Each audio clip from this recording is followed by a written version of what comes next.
சங்கீதம் 50.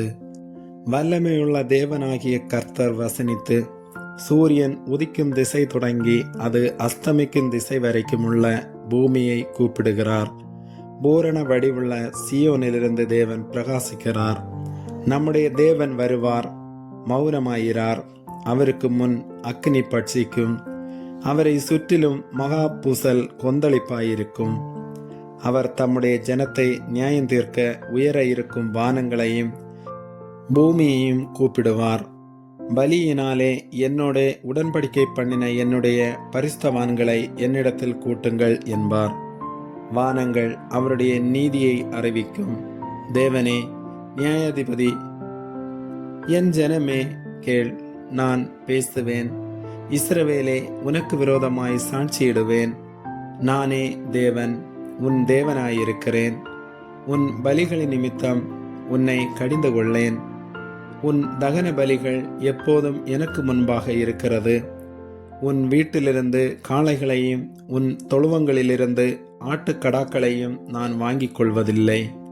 சகல காட்டு ஜீவன்களும் பர்வதங்களில் ஆயிரமாய் திரிகிற மிருகங்களும் என்னுடையவைகள். மலைகளிலுள்ள பறவைகளையெல்லாம் அறிவேன். வெளியில் நடமாடுகிறவைகளையெல்லாம் என்னுடையவைகள். நான் பசியாயிருந்தால் உனக்கு சொல்லேன். பூமியும் அதன் நிறைவும் என்னுடையவைகளே. நான் எருதுகளின் மாംസം புசித்து ஆட்டுக்கடாக்களின் இரத்தம் குடிப்பேனோ?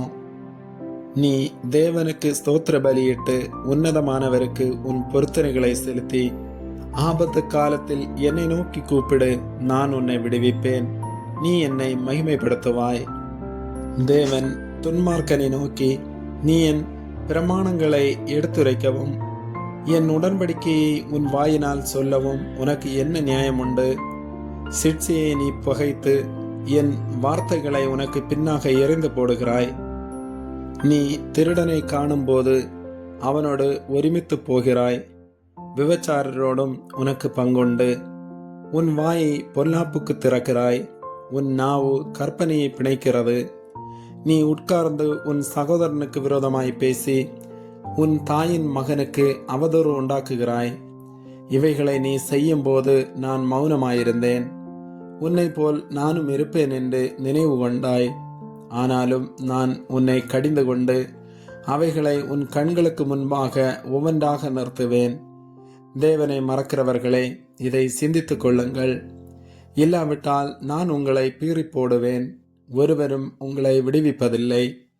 ஸ்தோத்திர பலி இடுகிறவன் என்னை மகிமைப்படுத்துகிறான். தன் வழியை செவ்வைப்படுத்துகிறவனுக்கு தேவனுடைய இரட்சிப்பை வெளிப்படுத்துவேன் என்று சொல்லுகிறார். ஆமேன்.